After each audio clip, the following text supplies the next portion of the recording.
Arrume a sua cama, de William Matthew McRaven. Pequenas atitudes que podem mudar a sua vida e talvez o mundo. Em 21 de maio de 2014, tive a honra de proferir a aula inaugural dos alunos de graduação da Universidade do Texas, em Austin. Embora essa universidade seja minha alma mater, eu estava preocupado com a possibilidade de, sendo um oficial militar cuja carreira foi definida pela guerra, não encontrar boa acolhida entre os estudantes universitários. Mas, para minha enorme surpresa, os formandos abraçaram minha fala. Percebi que as 10 lições que aprendi no treinamento das Forças Especiais da Marinha dos Estados Unidos, que eram a base de meu discurso, tinham um apelo universal. Eram simples lições que ensinam a superar os testes dos SEALs, mas que são igualmente importantes para enfrentar os desafios da vida, não importa quem você seja. Nos últimos 3 anos, tenho sido parado na rua por companheiros que me contam suas histórias, como escaparam de tubarões, por que não tocaram o sino, ou como arrumar a cama todas as manhãs os ajudou a superar tempos difíceis. Todos queriam saber como as 10 lições me inspiraram durante minha carreira. Este livro é uma tentativa de responder a isso. Cada capítulo oferece o texto das lições individuais e traz ainda uma curta história sobre algumas pessoas que me inspiraram com sua disciplina, perseverança, honra e coragem. Espero que gostem. Capítulo 1. Comece o dia com uma tarefa feita. Se você quer mudar o mundo, comece arrumando a sua cama. Os alojamentos do campo de treinamento dos SEALs constituem um indescritível edifício de 3 andares localizado na praia de Coronado, na Califórnia, a cerca de 9 quilômetros do Oceano Pacífico. O prédio não tem ar-condicionado e à noite, com as janelas abertas, pode-se ouvir as ondas batendo contra a areia. Os dormitórios do alojamento são espartanos. No dormitório dos oficiais, onde eu dormia com 3 colegas, havia 4 camas, um armário para pendurar os uniformes e nada mais.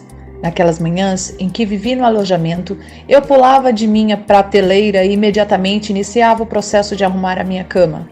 Era a primeira tarefa do dia. Um dia que, eu sabia, seria cheio de inspeções de uniformes, longos períodos de natação, longas corridas, pistas de obstáculos e constante censura dos instrutores do SEAL. "Atenção!" gritou o líder da turma, o segundo-tenente Daniel Stewart, quando o instrutor entrou no dormitório. Aos pés da cama bati um joelho contra o outro e me coloquei em posição de sentido quando o oficial se aproximou. O instrutor, inflexível e impassível, começou a inspeção checando a goma de meu cap verde para se assegurar de que aquele chapéu de 8 bicos estava crocante. Movendo-se de cima a baixo, seus olhos percorreram cada palma do meu uniforme. Os vincos da túnica e das calças estavam alinhados? O metal do cinto brilhava como um espelho? Minhas botas estavam suficientemente polidas de maneira que ele pudesse ver nelas o reflexo de seus dedos? Contente de verificar que eu satisfazia o alto padrão esperado de um aspirante do SEAL, ele passou a inspecionar a cama. A cama era tão simples quanto o dormitório. Nada mais que uma estrutura de aço e um colchão de solteiro. O lençol de baixo cobria o colchão e sobre ele havia outro lençol. Um cobertor cinza de lã bem esticado sobre o colchão fornecia calor nas noites frias de San Diego. Um segundo cobertor estava primorosamente dobrado em forma de triângulo aos pés da cama. Um único travesseiro feito pelo Lighthouse for the Blind estava no alto da cama, perfeitamente alinhado com o cobertor dobrado nos pés. Esse era o padrão. Qualquer desvio nesse requisito poderia me levar a um mergulho, cair na água e depois rolar na praia até ficar coberto de areia da cabeça aos pés, o que eles chamavam de empanado de areia. Sem me mexer, eu podia ver o instrutor pelo canto do olho. Com um ar de enfado, ele olhou para a minha cama. Curvando-se, verificou os cantos dos lençóis e supervisionou o cobertor e o travesseiro para se assegurar de que estavam corretamente alinhados.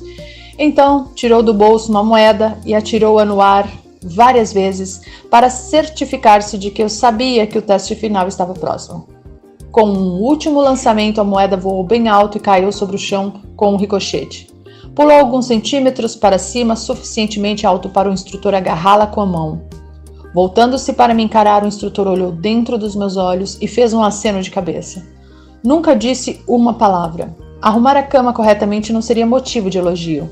Era o que se esperava de mim. Era a minha primeira tarefa do dia e executá-la bem era importante. Demonstrava disciplina, revelava minha atenção ao detalhe e, no fim do dia, seria um lembrete de que eu havia feito uma coisa da qual poderia me orgulhar, não importa quão pequena fosse. Durante toda a minha manhã na Marinha, arrumar a cama foi uma tarefa com que eu podia contar todos os dias, como um jovem SEAL a bordo do US Greyback, um submarino de operações especiais. Eu estava alojada na enfermaria, onde as camas eram empilhadas de 4 em 4, umas em cima das outras. O velho médico da enfermaria insistia que eu arrumasse minha cama todas as manhãs. Sempre observava que se as camas não estivessem arrumadas e o dormitório não estivesse limpo, como os marinheiros podiam esperar os melhores cuidados médicos? Como vinha a descobrir mais tarde, essa crença na limpeza e na ordem se aplicava a todos os aspectos da vida militar. 30 anos mais tarde, as Torres Gêmeas vieram abaixo em Nova York.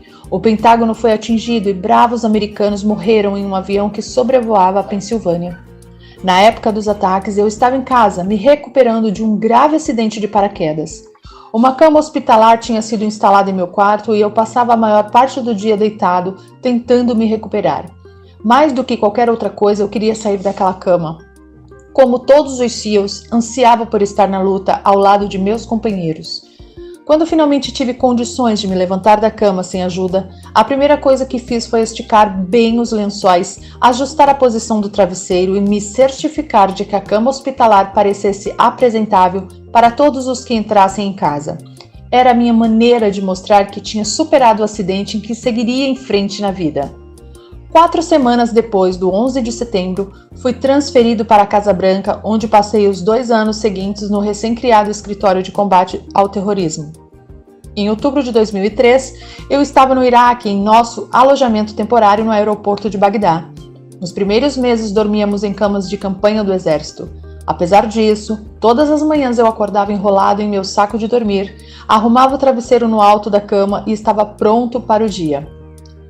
Em dezembro de 2003, as forças norte-americanas capturaram Saddam Hussein. Ele foi mantido em confinamento numa sala pequena e também dormia em uma cama de campanha, mas com o luxo de lençóis e um cobertor. Uma vez por dia, eu visitava Saddam para me certificar de que meus soldados estavam lhe dando o tratamento adequado. Um tanto surpreso, notei que Saddam não arrumava sua cama. As cobertas estavam sempre amarrotadas aos pés da cama de campanha e ele raramente parecia disposto a esticá-las. Durante os 10 anos seguintes, tive a honra de trabalhar com alguns dos melhores homens e mulheres que a minha nação já produziu, de generais a soldados rasos, de almirantes a marinheiros, de embaixadores a datilógrafos. Os americanos que serviam além-mar no esforço de guerra chegavam com total disposição, sacrificando muita coisa para proteger esta grande nação. Todos eles entendiam que a vida é dura e que às vezes pouco se pode fazer para influenciar o resultado do dia. Na guerra, soldados morrem, famílias sofrem, nossos dias são longos e cheios de momentos de ansiedade. Procuramos algo que possa nos dar consolo, que possa nos motivar a iniciar o dia, que possa nos dar orgulho num mundo quase sempre horrível. Mas não é só o combate, é a vida cotidiana que precisa dessa sensação de organização. Nada pode substituir a força e o conforto da fé. Mas às vezes, o simples ato de arrumar a cama pode nos dar o estímulo de que precisamos para começar o dia e a satisfação de terminá-lo bem. Se você quer mudar a sua vida, e talvez o mundo, comece arrumando a sua cama. Capítulo 2. Você não vai conseguir sozinho. Se você quer mudar o mundo, encontre alguém que o ajude a remar. No treinamento do SEAL, aprendi cedo a valorizar o trabalho em equipe e a necessidade de confiar em mais alguém para me ajudar a vencer as tarefas difíceis. Para aqueles de nós que éramos girinos na esperança de nos tornarmos homens rãs, um bote de borracha de 10 pés era usado para nos ensinar essa lição fundamental. Durante a primeira fase do treinamento, éramos obrigados a carregar o bote para todo lugar onde íamos. Erguendo-o sobre nossas cabeças, saíamos correndo do alojamento e atravessávamos a rodovia em direção ao refeitório. Corríamos para cima e para baixo nas dunas de Coronado, curvados sob seu peso. Remávamos sem parar de norte a sul ao longo da costa, batendo contra a arrebentação 7 homens, todos trabalhando juntos para levar o bote a seu destino. Porém, aprendemos algo mais em nossas viagens no bote. Vez ou outra, um dos membros da tripulação estava doente ou ferido, incapaz de se doar 100%. Muitas vezes, eu me sentia exausto depois de um dia de treinamento, ou abatido por causa de um resfriado ou de uma gripe. Nesses dias, os outros assumiam a responsabilidade. Remavam com força máxima, mergulhavam os remos mais fundo, ofereciam-me suas razões para me dar uma força extra, e quando era a minha vez, eu devolvia o favor. Aquele pequeno bote de borracha nos fez perceber que nenhum de nós conseguiria aguentar o treinamento sozinho. Nenhum SEAL seria capaz de combater sozinho. No final, todos precisávamos de quem nos ajude a enfrentar as dificuldades em tempos difíceis. Nunca a necessidade de ajuda foi mais evidente para mim do que 25 anos depois, quando comandei todos os SEALs da Costa Oeste. Eu era o comodoro do Grupo One das Forças Navais Especiais em Coronado, um capitão da Marinha. A essa altura, eu já passara décadas liderando os SEALs ao redor do mundo. Eu estava fora em um salto de paraquedas de rotina quando a situação se complicou terrivelmente. Voávamos em um C-130 Hércules a 3.600 metros de altitude, nos preparando para o salto. Pelo fundo da aeronave, pude ver um lindo dia californiano. Nenhuma nuvem no céu. O Oceano Pacífico estava calmo e daquela altitude podia-se avistar a fronteira do México a poucos quilômetros de distância. O mestre de salto gritou: "Preparar!" Então, na ponta da rampa, pude ver o chão lá embaixo. O mestre me encarou nos olhos, sorriu e gritou: "Vá, vá, vá!" Mergulhei para fora da aeronave com os braços totalmente estendidos e as pernas levemente dobradas para trás. A rajada de vento proveniente da hélice me empurrou para frente, até que meus braços apanharam ar e eu o estabilizei. Verifiquei rapidamente o altímetro para ter certeza de que não estava girando, e depois olhei em volta para me certificar de que nenhum outro paraquedista estava perto demais. Em 20 segundos eu tinha caído a uma altitude de 1.700 metros. De repente, olhei para baixo e vi que um companheiro tinha deslizado por baixo de mim e interceptava meu caminho em direção ao solo. Ele puxou a corda do paraquedas e pude notar o paraquedas piloto liberando o velame principal da mochila. Imediatamente apertei os braços dos lados do corpo, forçando a cabeça para baixo na tentativa de escapar do velame que eclodia. Tarde demais. O velame explodiu diante de mim como um airbag, me atingindo a 190 km por hora. Meu corpo ricocheteou e rodopiou fora de controle. Quase não senti o impacto. Por alguns segundos, rodopiei freneticamente tentando recuperar a estabilidade. Como não conseguia ver o altímetro, não sabia a quanto eu havia caído.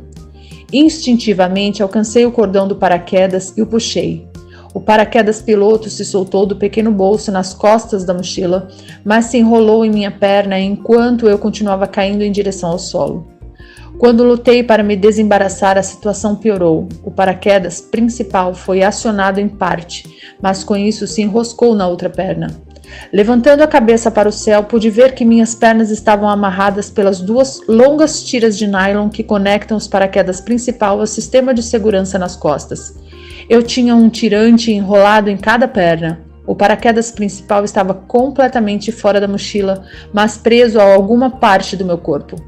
Enquanto eu lutava para me livrar do enrosco, de repente senti o velame me puxar para cima e começar a se abrir. Quando olhei para minhas pernas, soube o que viria em seguida. Em segundos, o velame se encheu de ar. As duas tiras, cada uma enrolada em uma perna, se romperam violentamente, levando minhas pernas com elas. Senti minha pelve se rasgar ao meio. Os milhares de pequenos músculos que ligam a pelvis ao resto do corpo se romperam nas articulações. Minha boca se abriu e deixou escapar um grito que poderia ser ouvido no México. Uma dor abrasadora percorreu meu corpo, enviando ondas pulsantes de pelvis à cabeça. Violentas convulsões musculares me atingiram no tronco, disparando mais dor para os braços e as pernas. Então, como em uma experiência de quase morte, tive consciência do meu grito e tentei me controlar, mas a dor era forte demais. Ainda de cabeça para baixo e caindo muito rápido, tentei endireitar o corpo, que aliviou um pouco a pressão sobre a pelvis e as costas. Estava agora a 500 metros. Tinha caído mais de 1.200 metros antes que os paraquedas se abrissem.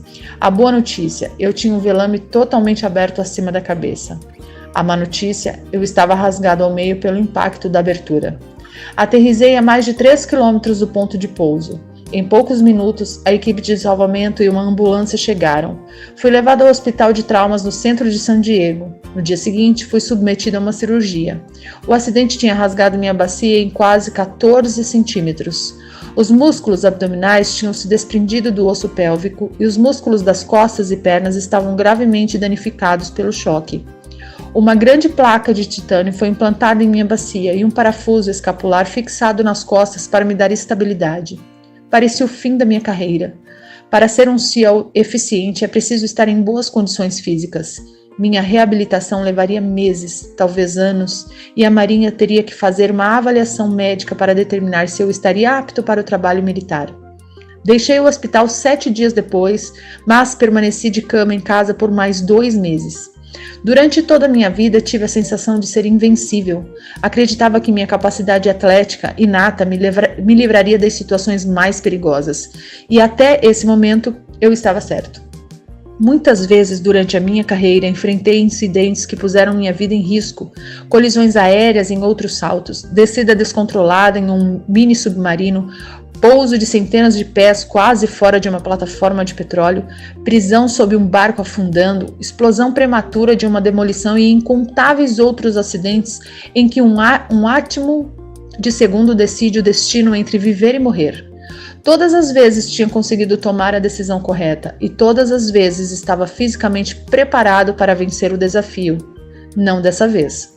Agora deitado em uma cama, tudo o que eu sentia era autopiedade. Mas isso não duraria muito tempo. Minha mulher, Georgian, cumpria o papel de enfermeira. Limpava meus ferimentos, dava-me as injeções necessárias diariamente e trocava meu papagaio. Porém, o mais importante me lembrava de quem eu era. Nunca havia desistido de nada em minha vida e ela me garantia que não o faria agora. Ela não me permitia sentir pena de mim mesmo. Era o tipo de amor durão de que eu precisava, e à medida que os dias passavam, eu melhorava. Meus amigos me visitavam, ligavam constantemente, me ajudavam no que fosse necessário. Meu chefe, o almirante Eric Wonson, encontrou uma maneira de conseguir que a Marinha conduzisse uma avaliação médica que me permitisse continuar servindo como SEAL. Esse apoio praticamente salvou minha carreira.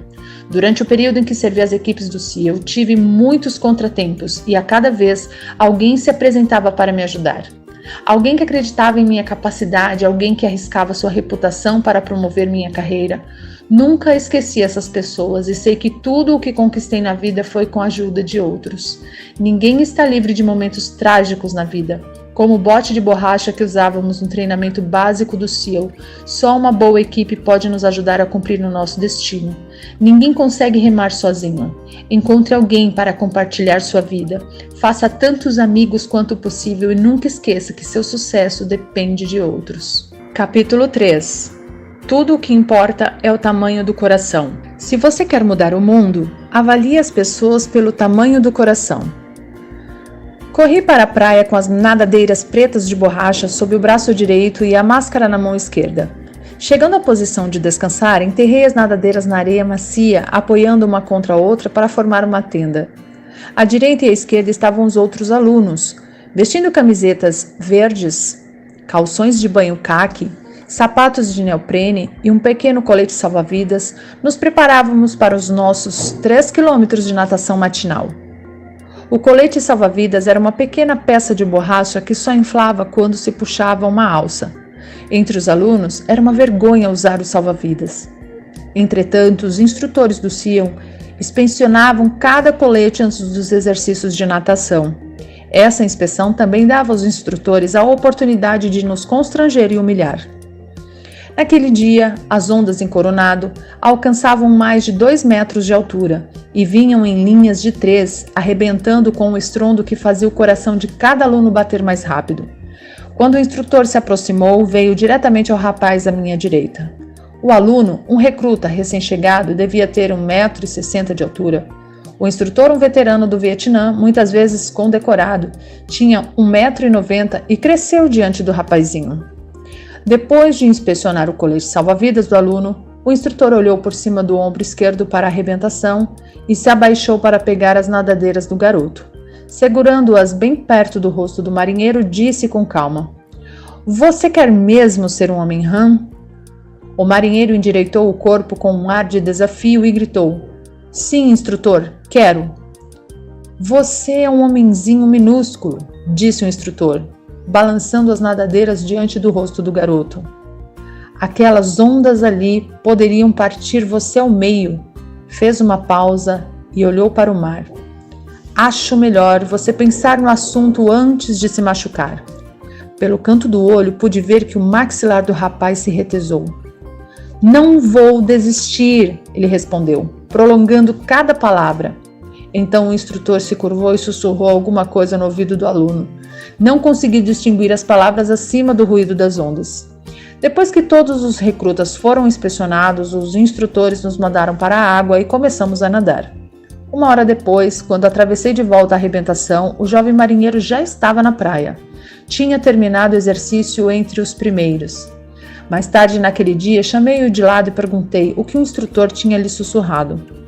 "Prove que estou errado." Todo o treinamento do SEAL consistia em provar alguma coisa. Provar que tamanho não importa, provar que cor da pele não muda nada, provar que dinheiro não faz ninguém melhor, provar que determinação e coragem são sempre mais importantes que talento. Tive a sorte de aprender essa lição 1 ano após o início do treinamento. Quando embarquei no ônibus municipal no centro de San Diego, estava animado com a possibilidade de visitar as instalações do Centro de Treinamento Básico do SEAL na Baía de Coronado. Eu era um aspirante de primeira classe num cruzeiro de verão como parte do corpo de treinamento de oficiais da reserva da Marinha, Naval Reserve Officers Training Corps. Como aspirante de primeira classe, eu estava entre o 1º e o 2º ano da faculdade e, se tudo corresse bem, esperava ser transferido no verão seguinte para o treinamento do SEAL.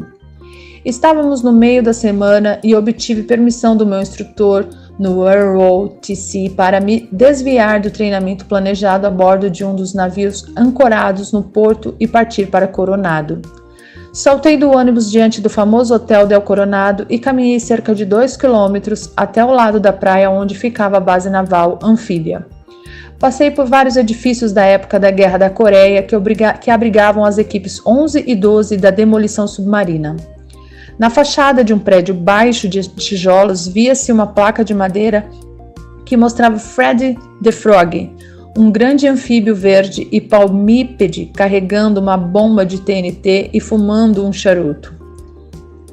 Era o lar dos homens Hans da costa oeste, intrépidos guerreiros de máscaras de mergulho e nadadeiras cujos ancestrais tinham varrido as praias do Iwo Jima, Tarawa, Guam e Incheon. Meu coração começou a bater um pouco mais rápido. Era onde eu iria estar em 1 ano. Depois que passei pelos prédios das equipes da demolição submarina, o próximo edifício pertencia ao Grupo 1 do SEAL. Na época, uma nova geração de guerreiros da selva que tinha ganhado fama no Vietnã como alguns dos homens mais durões das Forças Armadas. Outra grande placa de madeira mostrava Sam the SEAL, uma foca com uma espada na mão e uma capa preta em volta dos ombros.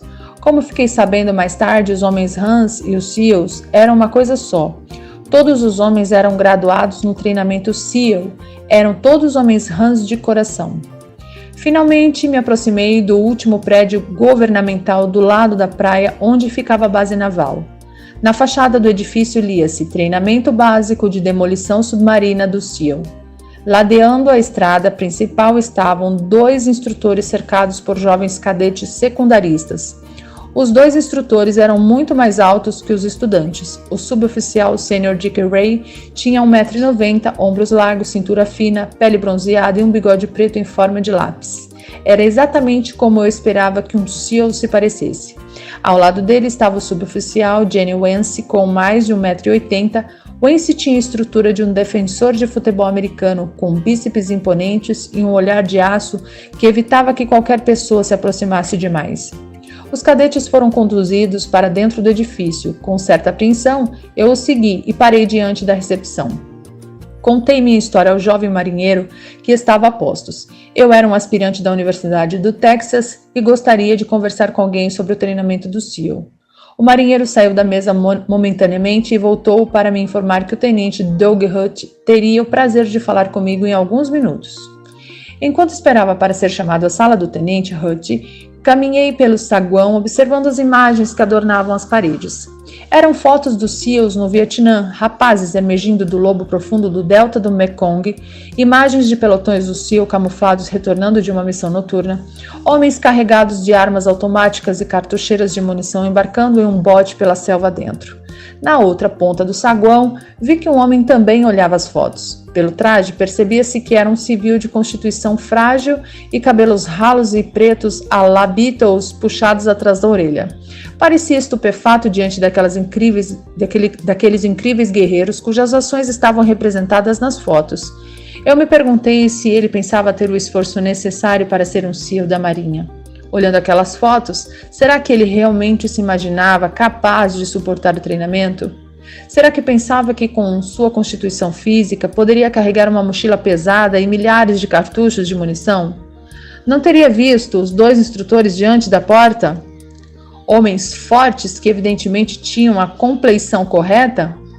Senti uma pontada de tristeza de que alguém tivesse iludido o sujeito, talvez encorajando-o a deixar sua vida confortável como civil para tentar o treinamento do SEAL. Minutos depois, o marinheiro da recepção veio caminhando pelo corredor e me conduziu à sala do tenente Hutt. Doug Hutt era um típico recrutador do SEAL.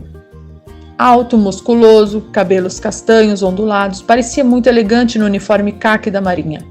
Sentei-me numa cadeira diante da mesa de Hutt e conversamos sobre o treinamento do SEAL e as exigências do programa. Hutt me falou de sua experiência no Vietnã e de como seria a vida se eu conseguisse me graduar no treinamento.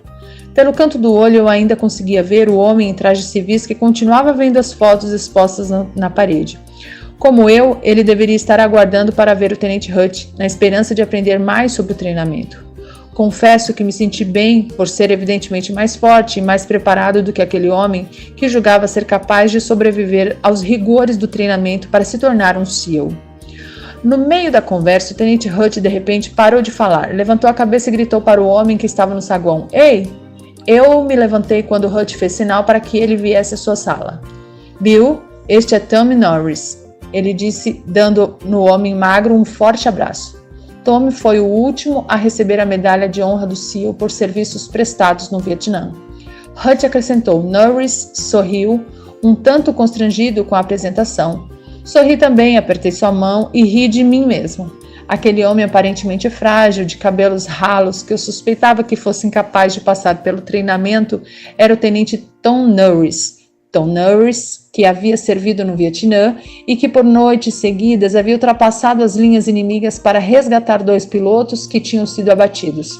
Aquele homem era Tom Norris, que em outra missão fora baleado no rosto por forças norte-vietnamitas e abandonado para morrer antes de ser resgatado pelo suboficial Mike Turton, que mais tarde também recebeu a medalha de honra por essa ação.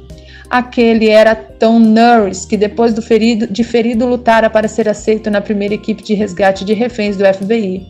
Aquele homem calmo, reservado e humilde era um dos mais valentes soldados na longa história dos SEALs. Em 1969, Tommy Norris quase foi excluído do treinamento. Disseram que ele era pequeno demais, magro demais, fraco demais. Porém, como jovem marinheiro da minha turma, Norris provou que todos estavam errados e mais uma vez mostrou que não é o tamanho das nadadeiras que contam, mas o tamanho do coração. Capítulo 4. A vida não é justa. Siga em frente. Se você quer mudar o mundo, deixe de ser um injustiçado e siga em frente. Corri até o topo da duna de areia e, sem hesitar, me atirei do outro lado, a toda velocidade em direção ao Oceano Pacífico. Inteiramente vestido em meu uniforme, chapéu de aba curta e botas de combate, mergulhei de cabeça nas ondas que arrebentavam na praia do Coronado, na Califórnia. Quando saí da água, todo ensopado, vi um instrutor do SEAL de pé na duna. De braços cruzados e um olhar penetrante que cortava a névoa da manhã, ouvi ele gritar: Você sabe o que fazer, Sr. Mac? De fato, eu sabia. Com falso entusiasmo, gritei um caloroso "Huia!" a plenos pulmões e caí de cara na areia fofa, rolando de um lado para o outro até que nenhuma parte do uniforme ficasse limpa. Então, como se não bastasse, me sentei, enfiei as mãos fundo no chão e atirei areia no ar para garantir que ela penetrasse em cada fenda do meu corpo. Em algum momento, em algum ponto do treinamento físico da manhã, eu tinha cometido uma violação das regras do SEAL. Minha punição era saltar na área de arrebentação, rolar no chão e me transformar num empanado de areia. Em todo o treinamento do SEAL, não tinha nada mais desconfortável do que isso. Havia muitas coisas mais dolorosas e mais exaustivas, porém, ser um empanado de areia testava a nossa paciência e determinação. Não só porque você passava o resto do dia com a areia escorrendo pelo pescoço, debaixo dos braços e entre as pernas, mas porque tornar-se um empanado de areia era um castigo totalmente sem critério. Não tinha lógica. Você se tornava um empanado de areia por simples capricho do instrutor. Para muitos recrutas, era difícil aceitar isso. Aqueles que se esforçavam para ser os melhores esperavam ser recompensados por seu desempenho fora de série. Às vezes até eram e então, de novo, não eram mais.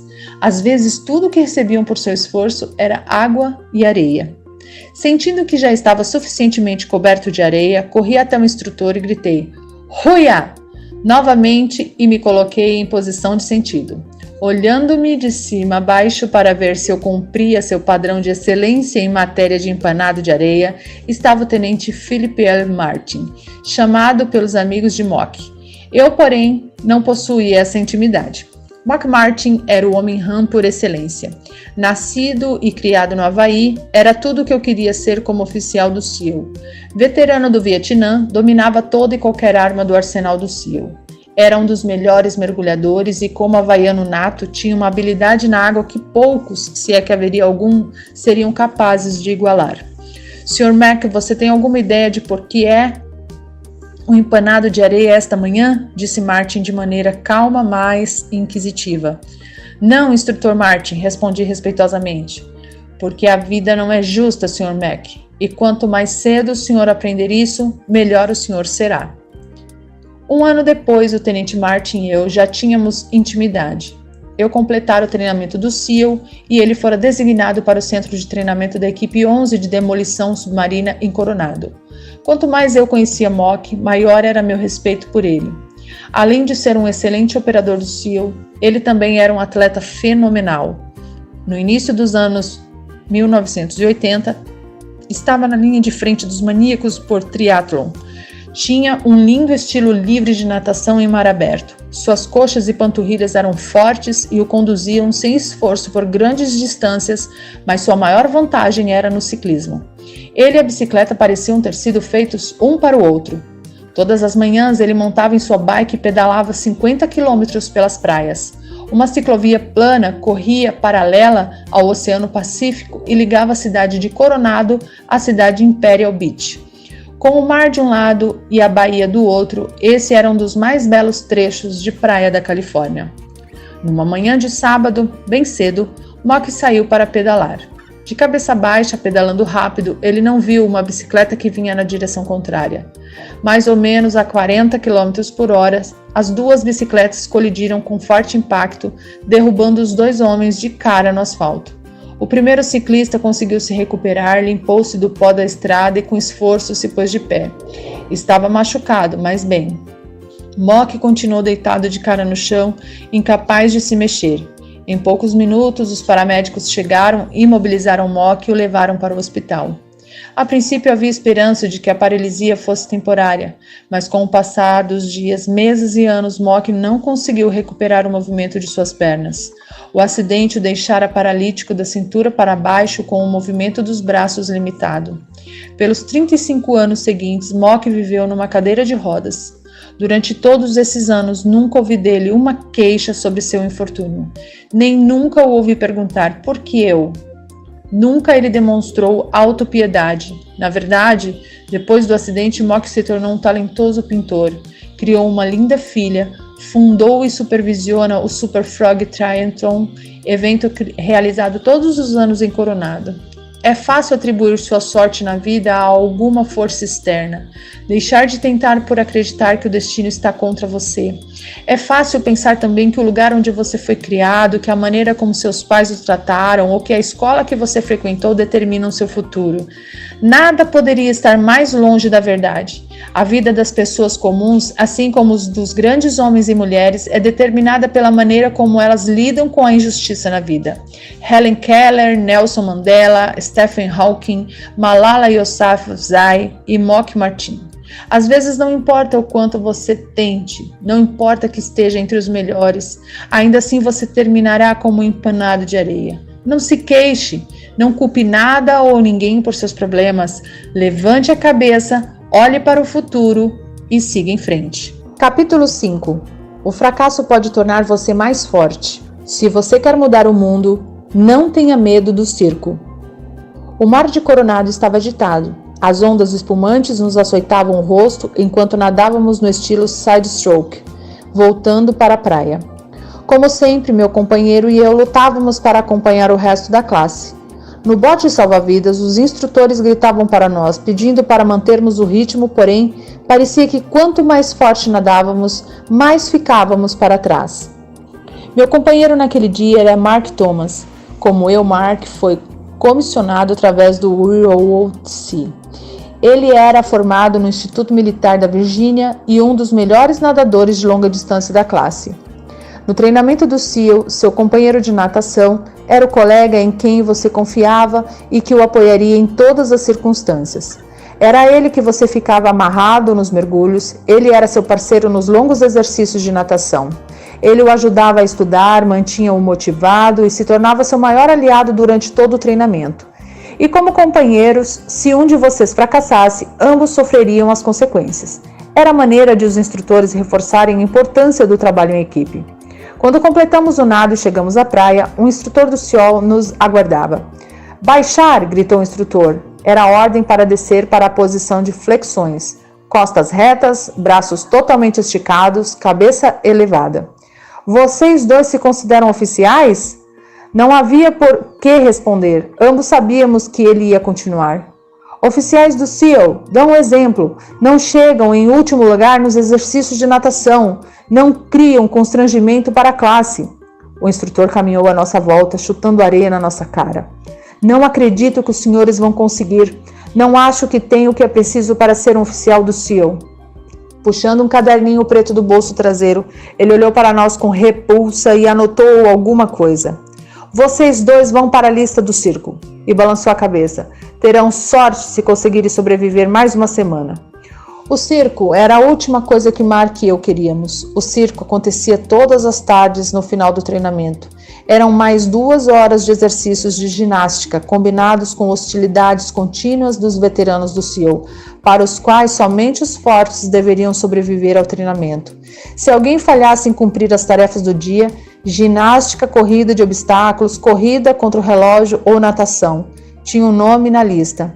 Aos olhos dos instrutores, era um fracasso. O que fazia o circo tão temido pelos alunos não era apenas o sofrimento adicional, mas o fato de saber que no dia seguinte estaríamos exaustos dos exercícios extras e por estarmos tão cansados, não conseguiríamos atingir o padrão exigido.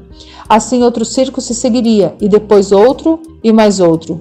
Era uma espiral mortal, um ciclo de fracassos que fazia muitos alunos abandonarem o treinamento. Quando os demais alunos completaram as tarefas do dia, Mark e eu, ao lado de vários outros, nos reunimos no asfalto abrasivo para iniciar outra longa sessão de ginástica. Naquele dia, como havíamos sido os últimos na natação, os instrutores tinham adaptado o circo para nós. Abdominais, muitos e muitos abdominais, combinados com movimentos de tesoura com as pernas, exercícios concebidos para fortalecer o abdômen e as coxas, de modo a nos dar força para vencer os intermináveis exercícios de natação em mar aberto, e planejados também para arrebentar com qualquer um. O aluno se deitava de costas com as pernas bem estendidas e as mãos atrás da cabeça, Acompanhando a contagem do instrutor, ele movia as pernas para cima e para baixo no movimento de chute. Em nenhum momento era permitido dobrar os joelhos. Dobrar os joelhos era visto como fraqueza inadmissível em homens rãs. O circo era um castigo. Centenas de abdominais, flexões, elevações na barra e série de 8 movimentos. Quando o sol já se punha, Mark e eu mal podíamos nos mexer. O fracasso tinha um preço. O dia seguinte trouxe mais ginástica, outra corrida de obstáculos, outro exercício de natação e, infelizmente, outro circo. Mais flexões, mais elevações e muitos outros abdominais. Porém, à medida que os circos prosseguiam, uma coisa interessante aconteceu. Nossa natação se aperfeiçoou e Mark e eu começamos a melhorar nossa posição no grupo. O circo, que começara como castigo pelo fracasso, estava nos tornando mais fortes, rápidos e confiantes na água. Enquanto outros alunos abandonavam o treinamento, incapazes de lidar com o eventual fracasso e o sofrimento que ele provocava, Mark e eu estávamos determinados a não permitir que o circo nos derrotasse. O fim do treinamento do SEAL era marcado por um último exercício de natação em mar aberto por 8 quilômetros na costa da ilha de San Clemente. Completar o percurso num tempo aceitável era essencial para obter a graduação no treinamento. A água estava dolorosamente fria quando saltamos do pier para o oceano. 15 duplas de nadadores caíram na água e iniciaram o longo percurso pela pequena baía e sobre os leitos de algas marinhas. Após cerca de 2 horas, as duplas estavam tão afastadas umas das outras que ninguém conseguia saber sua posição exata. Depois de 4 horas na água, com os membros dormentes, exaustos, à beira de uma hipotermia, Mark Thomas e eu chegamos à praia. O instrutor nos esperava depois da arrebentação. "Baixar!" ele gritou. Meus pés e minhas mãos estavam tão gelados que eu não conseguia sentir a areia. Com a cabeça lutando para se manter ereta, eu só conseguia ver as botas do instrutor que caminhavam ao nosso redor. Mais uma vez, os senhores criaram constrangimento para a classe. Outro par de botas entrou no meu campo de visão e mais outro. Os senhores fizeram todos os colegas parecerem péssimos. Ele fez uma pausa. "Recupere-se, senhores." Quando Mark e eu nos levantamos e olhamos em volta, percebemos que éramos a primeira dupla a chegar. Os senhores envergonharam todos eles. O instrutor sorriu. Ainda nem se avista a segunda dupla. Mark e eu nos voltamos para olhar o mar. Era verdade. Ninguém à vista. "Muito bem, senhores. Parece que todo o sofrimento valeu a pena." O instrutor fez uma pausa, deu um passo à frente e nos apertou as mãos. "Será uma honra servir com os senhores." Tínhamos conseguido. O longo exercício de natação era a última prova do treinamento. Alguns dias mais tarde, Mark e eu nos formamos. Mark teve uma carreira notável no SEAL e continuamos amigos até hoje. Vamos enfrentar muitos circos na vida. Pagaremos por nossos fracassos, mas se perseverarmos, se deixarmos que esses fracassos nos ensinem e nos fortaleçam, estaremos preparados para enfrentar os momentos mais difíceis. Em julho de 1983, tive um desses momentos. Apostos diante do comandante, pensei que minha carreira como membro do SEAL tinha terminado. Acabara de ser exonerado do meu posto, expulso por tentar mudar a maneira como minha esquadra era organizada, treinada e conduzia suas missões. A organização contava com excelentes oficiais e marinheiros, alguns dos combatentes mais profissionais com os quais eu já trabalhara. Entretanto, grande parte da cultura ainda estava enraizada na era do Vietnã e achei que era hora de mudar. Como vim a descobrir, a mudança nunca é fácil, particularmente para quem está no comando. Felizmente, embora tivesse sido dispensado, meu oficial comandante permitiu que eu me transferisse para outra equipe do SEAL, mas minha reputação como oficial estava gravemente abalada. Aonde quer que eu fosse, outros oficiais e marinheiros sabiam que eu tinha fracassado e todos os dias eu ouvia murmúrios e comentários sutis de que não estava à altura do cargo. Nesse momento, na minha carreira, eu tinha 2 opções: abandonar o serviço militar e voltar à vida civil, que me parecia a escolha lógica. Em face do meu relatório de desempenho mais recente, ou expor-me à tempestade de provar aos outros e a mim mesmo que eu era um bom oficial do SEAL, escolhi a segunda opção. Logo depois de ser afastado, recebi uma segunda chance, a oportunidade de comandar um pelotão do SEAL no estrangeiro. Nesse posto estratégico, na maior parte do tempo, ocupamos locações remotas, isoladas e entregues à nossa própria sorte. Aproveitei a oportunidade para mostrar que eu ainda era capaz de liderar. Quando se vive num alojamento com 12 SEALs, não há onde se esconder. Eles sabem se você está dando 100% nos exercícios matinais, veem que você é o primeiro a saltar da aeronave e o último na fila do rancho, observam como você limpa sua arma, verifica o rádio, lê o informe da inteligência e dá suas instruções para as missões. Sabem quando você passou a noite toda preparando o treinamento do dia seguinte. À medida que os meses passavam naquele posto estratégico, usei meu fracasso anterior como motivação para trabalhar mais, ser mais rápido e ter melhor desempenho do que qualquer um do pelotão. Às vezes não consegui ser o melhor, mas nunca deixei de dar o meu melhor. Com o tempo, recuperei o respeito de meus homens. Anos depois, fui escolhido para comandar a minha própria equipe do SEAL. Mais tarde, cheguei a comandar todos os SEALs da Costa Oeste. Em 2003, combati no Iraque e no Afeganistão. Agora que eu era um contra-almirante numa zona de guerra, toda decisão minha tinha consequências. Ao longo dos anos seguintes, falhei várias vezes, mas a cada fracasso, a cada erro, houve centenas de sucessos, resgates de reféns, ataques frustrados de homem-bomba, piratas capturados, terroristas mortos e incontáveis vidas salvas. Percebi que os fracassos passados haviam me fortalecido e me ensinado que ninguém está livre de erros. Verdadeiros líderes precisam aprender com seus fracassos, usar as lições como motivação e não ter medo de tentar novamente ou de tomar a próxima decisão difícil. Não se pode evitar o circo. Em algum momento, todos nós entramos na lista. Não tenha medo do circo. Capítulo 6. Você precisa ousar mais. Se você quer mudar o mundo, atire-se ao obstáculo de cabeça. De pé na ponta da torre de 9 metros, agarrei a espessa corda de nylon. Uma extremidade da corda estava presa na torre e a outra ponta amarrada a um poste de 30 metros de distância. Eu estava na metade da pista de obstáculos. Com as pernas agarradas à corda e fazendo o máximo esforço para me manter equilibrado, comecei a vencer a distância que me separava do poste. Com o corpo pendurado e me movimentando como uma lagarta, eu me movia passo a passo em direção à outra extremidade. Quando cheguei ao fim, soltei a corda, pulei na areia fofa e corri para o obstáculo seguinte. Os outros alunos da classe soltavam gritos de estímulo, mas eu só ouvi o instrutor contando os minutos. Com meu estilo gambá, que era muito lento, eu tinha perdido muito tempo naquele obstáculo chamado de deslizar pela vida. Não conseguia deslizar por cima da corda, com a cabeça à frente. Era um método muito mais rápido, contudo também mais arriscado. A estabilidade é menor quando você se arrasta por cima da corda em vez de se pendurar por baixo dela. E se eu caísse e me machucasse, seria eliminado. Cruzei a linha de chegada com um tempo decepcionante. Enquanto eu permanecia curvado, tentando recuperar o fôlego, um instrutor grisalho veterano do Vietnã, com botas muito polidas e um uniforme verde engomado, circulou sobre mim. "Quando o senhor vai aprender, Sr. Mac?" Ele me perguntou num tom de evidente desprezo. "Esta pista de obstáculos vai derrotá-lo sempre, a menos que comece a correr certos riscos." Uma semana depois, pus o medo de lado, agarrei a corda e me atirei de barriga com a cabeça à frente.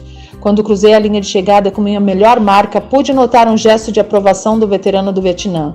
Foi uma lição simples de como vencer a ansiedade e confiar em minha própria capacidade de realizar a tarefa.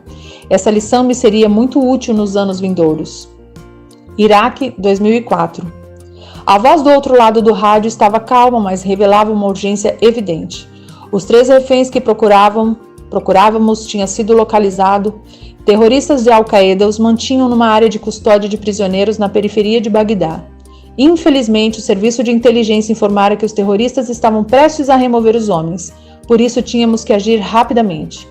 O tenente-coronel do Exército, no comando da missão de resgate, me avisou que teríamos de conduzir um ataque perigoso à luz do dia. Para piorar a situação, a única maneira de ter sucesso era pousar 3 helicópteros Black Hawk que levavam as forças de assalto no meio da pequena área murada. Conversamos sobre outras opções táticas, mas ficou claro que o coronel estava certo. Sempre era preferível conduzir uma missão de resgate à noite, quando o elemento surpresa estaria do nosso lado. Mas aquela era uma oportunidade momentânea e se não agíssemos imediatamente, os reféns seriam removidos e possivelmente mortos. Aprovei a missão e em poucos minutos a força de resgate tinha embarcado nos 3 helicópteros Black Hawk e estava a caminho da área inimiga.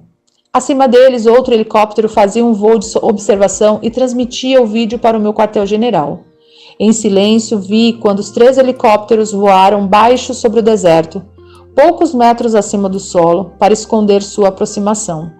Dentro da área murada, pude ver um homem que empunhava uma arma automática e entrava e saía do prédio, aparentemente preparando-se para partir. Os helicópteros ficaram 5 minutos fora de vista, e tudo o que pude fazer ali em meu quartel-general foi ouvir a comunicação interna enquanto a equipe de resgate fazia sua preparação final. Não era o primeiro resgate de reféns sob meu comando, nem seria o último, mas era com certeza o mais ousado em face da necessidade de um pouso surpresa dentro da área de custódia inimiga. Embora os pilotos da unidade de aviação do Exército fossem os melhores do mundo, ainda assim era uma missão de alto risco. 3 helicópteros com hélices que se estendiam a mais de 18 metros teriam que pousar em um espaço pouco maior que isso. O que criava ainda mais dificuldade era um muro de tijolos de 2,5 metros que cercava a área de custódia, o que obrigava os pilotos a alterar dramaticamente seu ângulo de aproximação. Seria um pouco difícil, e pelo rádio podia ouvir a equipe de resgate se preparando para o desafio. Pelo vídeo de inspeção pude ver a aproximação final dos helicópteros. O primeiro voou baixo e direto, e assim que passou pelo muro, aterrissou no pequeno pátio. Imediatamente a equipe de resgate saiu do Black Hawk e correu para o prédio. O segundo helicóptero veio logo atrás e pousou a poucos metros do companheiro. A corrente descendente provocada pelas hélices levantou uma nuvem de poeira em toda a área. Quando o terceiro helicóptero se aproximou, uma gigantesca nuvem de pó cegou temporariamente o piloto. O nariz do helicóptero passou raspando por cima do muro e a roda traseira raspou na parede, lançando tijolos para todo lado. Sem espaço, o piloto jogou a aeronave contra o solo com um baque, mas ninguém se feriu. Minutos depois, recebi a notícia de que todos os reféns estavam bem. Em meia hora, a equipe de resgate e os homens libertados estavam de volta à segurança. A aposta valera a pena. Ao longo da década seguinte, percebi que correr riscos era comum em nossas operações de forças especiais. Elas sempre forçavam seus limites e os limites de suas máquinas para chegar ao sucesso. De certa maneira, era isso que as diferenciava de todas as outras. Entretanto, ao contrário do que viam os observadores externos, o risco era geralmente calculado e bem planejado. Mesmo que fosse espontâneo, os operadores conheciam seus limites, mas acreditavam em si mesmos a ponto de tentar. Em toda a minha carreira, sempre tive o maior respeito pelo Serviço Aéreo Especial Britânico, o famoso SAS. O lema do SAS era "Quem ousa, vence". Um lema tão admirado que momentos antes do ataque a Osama Bin Laden, meu subtenente Chris Fares citou a frase aos CEOs que se preparavam para a missão. Para mim, o lema não se referia apenas à maneira como as forças especiais britânicas operavam como unidade. Dizia mais a respeito de como cada um de nós deve se conduzir na vida. A vida é uma luta e a possibilidade de fracasso está sempre presente, mas os que vivem com medo do fracasso, do sofrimento ou da vergonha nunca conquistarão seu pleno potencial. Sem forçar seus limites, sem vez ou outra se lançar sobre um obstáculo de cabeça, sem ousar, você nunca saberá o que seria verdadeiramente possível em sua vida. Capítulo 7. Enfrente os tiranos. Se você quer mudar o mundo, não fuja dos tubarões. O mar da ilha de São Clemente estava agitado e frio quando começamos nossos 6,5 km de natação noturna. Meu companheiro Mark Thomas espelhava minhas braçadas uma a uma. Usando apenas a parte de cima do traje de mergulho, máscara e um par de nadadeiras, nadávamos com esforço contra a corrente que nos empurrava para o sul, ao redor da pequena península. As luzes da base naval de onde tínhamos partido começaram a desvanecer à medida que entramos em mar aberto. Em uma hora estávamos a cerca de 2 quilômetros da praia e aparentemente sozinhos na água. Se havia alguém nadando à nossa volta, estava encoberto pela escuridão. Eu podia ver os olhos de Mark através do vidro da máscara. Sua expressão devia refletir a minha. Nós dois sabíamos que as águas de São Clemente estavam cheias de tubarões. E não eram simples tubarões, mas grandes tubarões brancos, os maiores e mais agressivos devoradores de homens do oceano. Antes de nossa partida, os instrutores do SEAL nos deram a prévia das ameaças que poderíamos encontrar naquela noite. Havia tubarões leopardos, tubarões sombreiros, tubarões martelos, porém os mais temidos era o grande tubarão branco. Era um tanto inquietante estar sozinho à noite no meio do oceano, sabendo que, espreitando sobre a superfície, estava uma criatura pré-histórica à espera de me partir ao meio. Mas nós dois queríamos tanto ser Seals que nada naquela noite iria nos deter. Se tivéssemos que lutar contra tubarões, estávamos preparados. Nosso objetivo, que eu considerava honrado e nobre, nos dava coragem, uma qualidade notável. Nada nem ninguém poderia impedir nosso caminho. Sem coragem, os outros o definiriam por nós.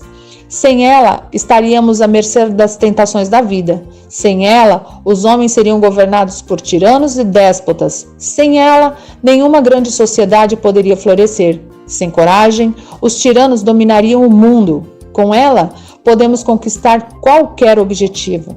Com coragem, podemos desafiar e derrotar o mal.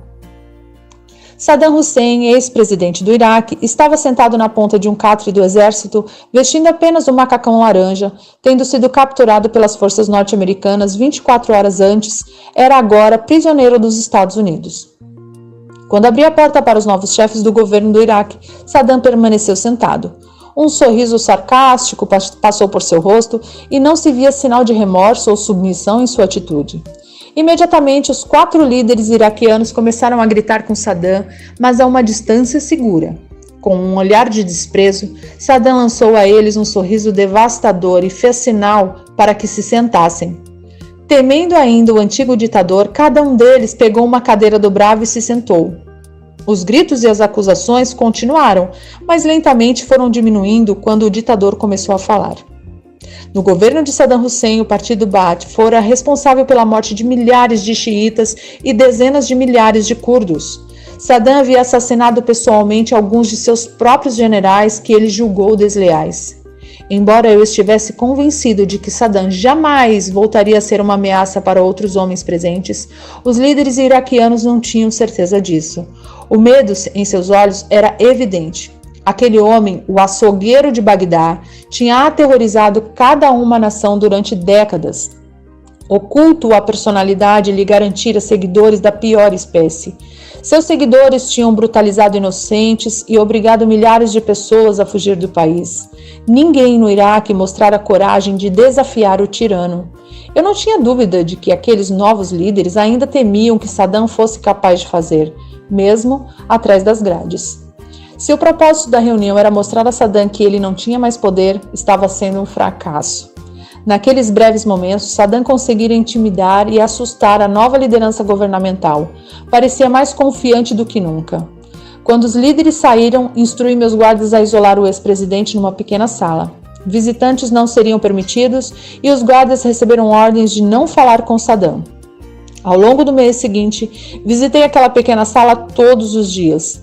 E todos os dias, Saddam se levantou para me cumprimentar e todos os dias, sempre sem falar, fiz sinal a ele para que voltasse a seu catre.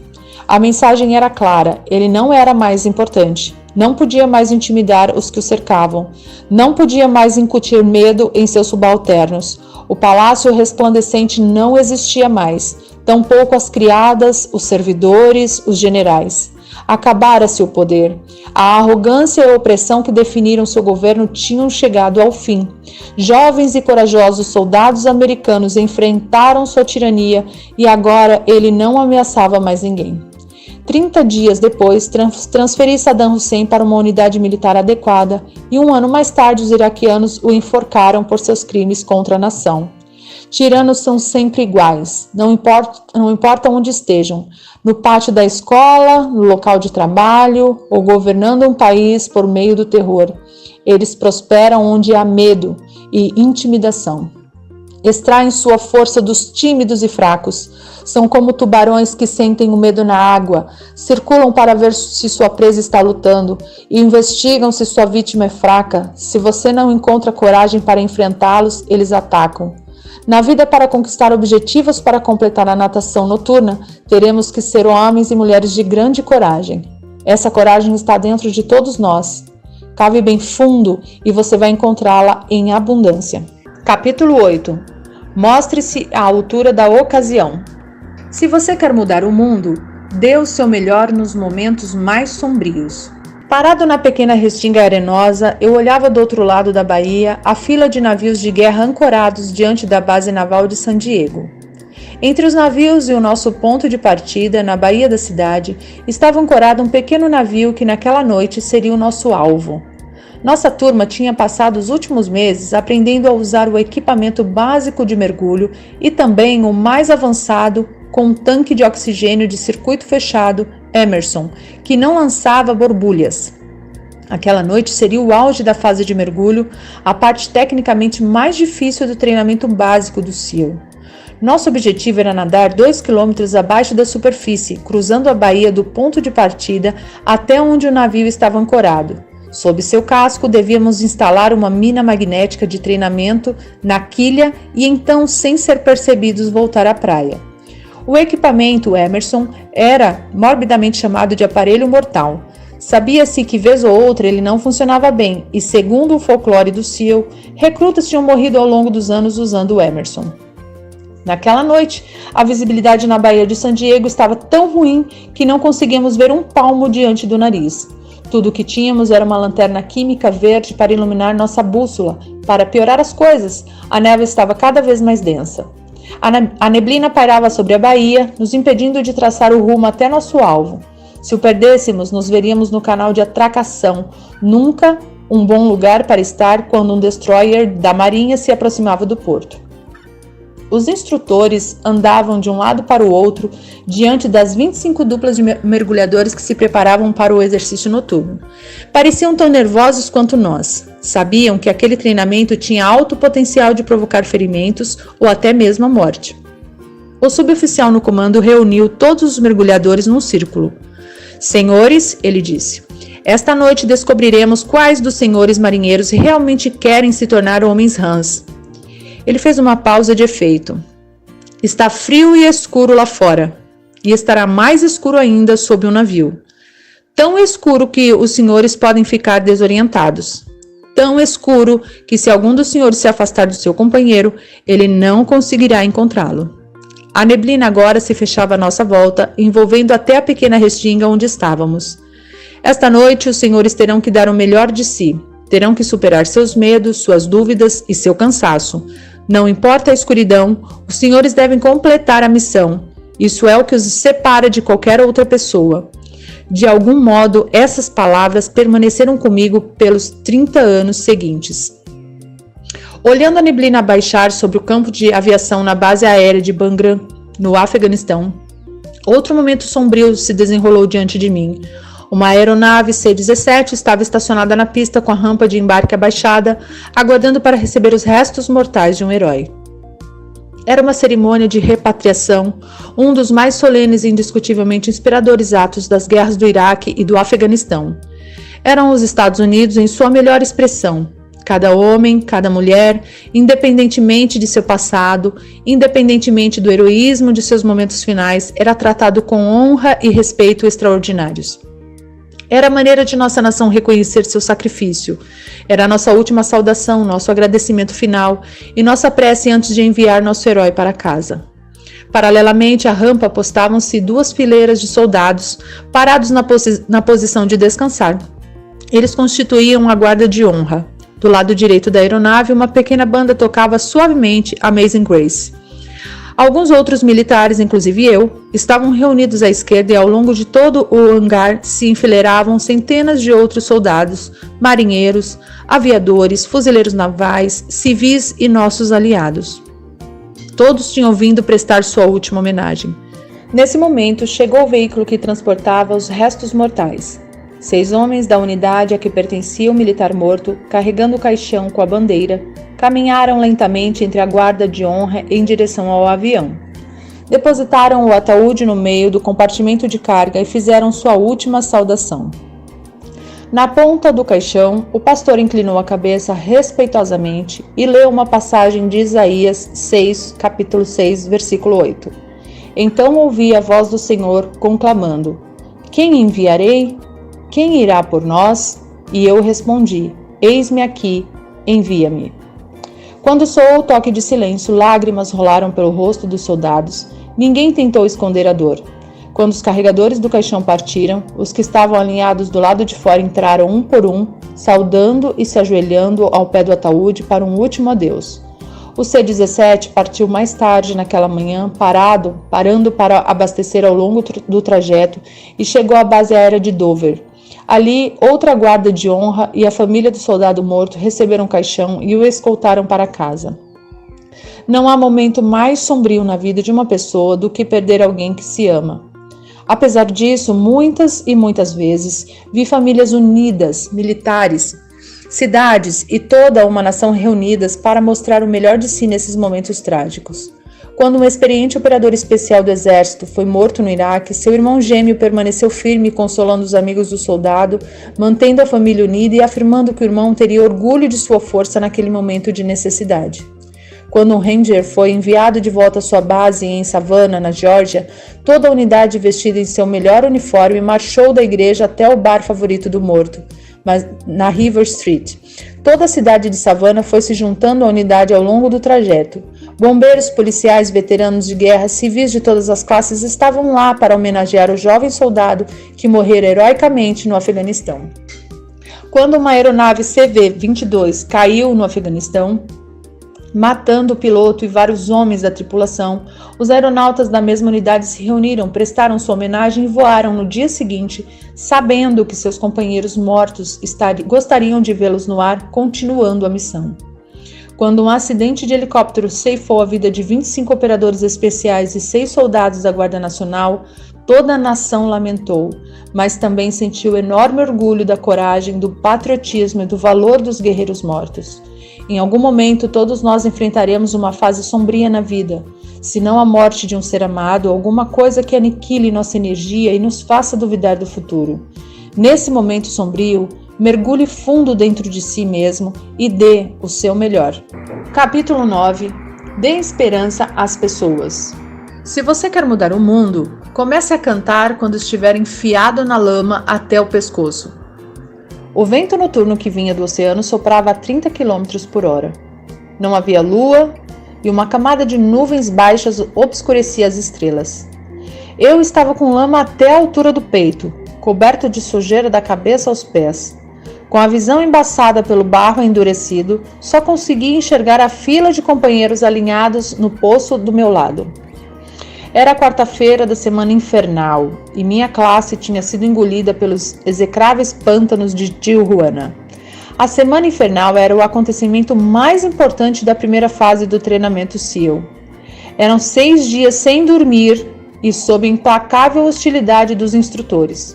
Eram longas corridas, exercícios de natação em mar aberto, pista de obstáculos, subidas em cordas, infindáveis sessões de ginásticas e constantes remadas no pequeno bote inflável. O objetivo da semana infernal era eliminar os fracos, aqueles que não eram suficientemente competitivos e resistentes para merecer um lugar entre os SEALs. Estatisticamente, mais alunos abandonavam o treinamento durante a semana infernal do que em qualquer outra fase, e o pântano era a parte mais difícil da semana. Localizado entre o sul de San Diego e o México, o pântano era uma região baixa onde a drenagem do San Diego criava uma grande faixa de terreno pantanoso e profundo que tinha consistência de barro úmido. No início daquela tarde, nossa classe tinha remado em seus botes de borracha de Coronado até o pântano. Assim que chegamos, recebemos ordem de entrar no pântano e iniciamos uma série de corridas e competições individuais organizadas para nos manter com frio, molhados e miseráveis. A lama se grudava em toda parte do corpo. Era tão densa que se mover por ela exauria nossas forças e punha à prova nossa vontade de prosseguir. As atividades duravam horas. No fim da tarde, mal conseguíamos nos mexer com o frio de gelar os ossos e o cansaço. Quando o sol se punha, a temperatura declinava, a velocidade do vento aumentava e tudo parecia ainda mais difícil. A moral caía rapidamente, ainda estávamos na quarta-feira e sabíamos que mais 3 dias de dor e exaustão nos aguardavam. Era o momento da verdade para muitos alunos. Tremendo incontrolavelmente, com mãos e pés inchados pelo uso incessante e a pele tão sensível que o mais leve movimento podia gerar desconforto, íamos perdendo a esperança rapidamente. Recortado em silhueta contra a luz, distantes da cidade, um instrutor caminhou decidido até a borda do pântano. No tom de um velho amigo, falou com gentileza em um megafone e ofereceu conforto aos recrutas sofredores. Podíamos nos juntar a ele e aos outros instrutores ao pé do fogo, ele dizia. Ali havia café quente e canja de galinha. Poderíamos descansar até o sol raiar. Saiam daí, acalmem-se. Eu percebia que alguns alunos estavam prontos a aceitar a oferta. Afinal, quanto mais conseguiríamos sobreviver naquele pântano? Uma fogueira, café quente e canja de galinha com certeza soavam bem. Mas então veio a armadilha. Só precisávamos que 5 de nós desistissem, apenas 5, e o resto da classe não sofreria mais. O companheiro ao meu lado começou a se mover na direção do instrutor. Agarrei seu braço e o segurei firme, mas a necessidade de escapar à lama era grande demais.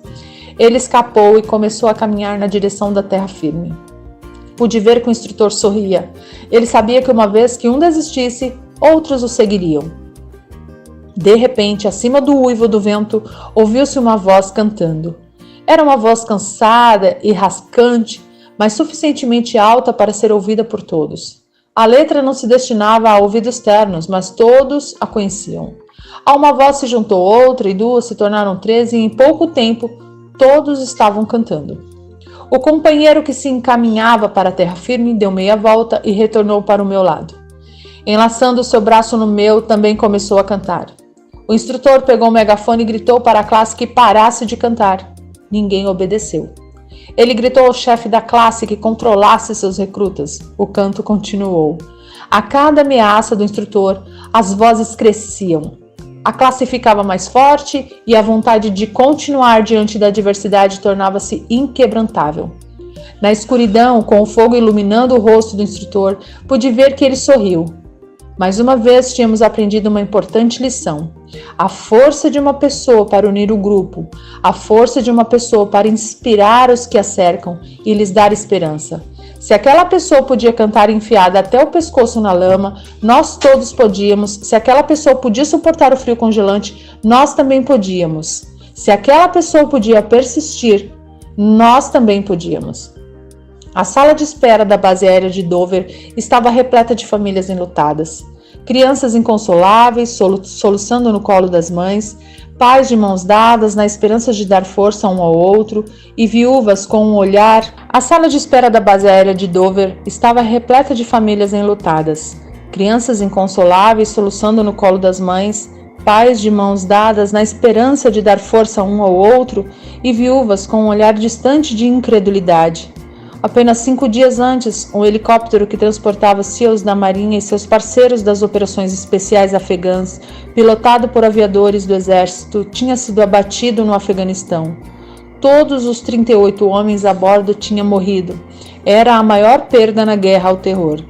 Em menos de uma hora, uma aeronave C-17 foi designada para pousar em Dover, de onde as famílias dos heróis mortos seriam escoltadas até a área de pouso para encontrar os caixões cobertos com a bandeira dos Estados Unidos. Mas enquanto as famílias aguardavam, o presidente dos Estados Unidos, o secretário da Defesa, seus comandantes e chefes militares entraram na sala de espera para prestar homenagem e dar conforto aos familiares dos mortos. Eu já tinha comparecido a dezenas de serviços fúnebres de soldados mortos.